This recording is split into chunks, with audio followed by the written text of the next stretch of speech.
Hey guys, আমি আছি তোমাদের সাথে একটা get ready with me mini blog share করব। তো চলো মিনি ব্লগটা স্টার্ট করি। গত 8 মাস কিন্তু আমার নাইটি পরে পরে ঘরে বসে দিনগুলো কেটে গেল। আর এই ড্রেসটা আমার লাস্ট টাইম বাজার কলকাতা থেকে আমার হাজব্যান্ড আমাকে কিনে দিয়ে গেছিলো, কিন্তু আমি একবারও পরিনি। তো আজকে কিন্তু আমি এটা পরেই বেরোবো, আর আমাকে কেমন লাগছে অবশ্যই জানিও। তো এখন আমি মেকআপের বক্সটা নিয়ে চলে এসেছি, বেশি কিছু ইউজ করব না। বাইরে বেরোচ্ছি, একটু মেকআপ তো না করলে নয়, তাই ফাউন্ডেশন, একটু ফেস পাউডার, আইব্রোটা একটু ফিল করে নেব, আর তারপর একটা পিঙ্কি শেডের লিপস্টিক লাগিয়ে নেব। ড্রেসের মধ্যে না অনেক পিঙ্ক পিঙ্ক ফুল দেখতে পাচ্ছি, তো সেই জন্য ভাবলাম যে একটু পিঙ্ক কালারের লিপস্টিকটা ইউজ করি। বেশ কয়েকদিন ধরে কাজল পরতেও ইচ্ছা করছিল, তাই আজকে কাজলটা ফাইনালি পরেই নিলাম। বলো এখন কেমন লাগছে?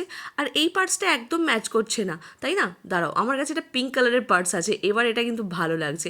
যাই হোক, আজকে আমাকে কেমন লাগছে আর কারা কারা আমার মতনই মা হতে চলেছে খুব শিগগিরই, অবশ্যই কমেন্ট করে জানিও।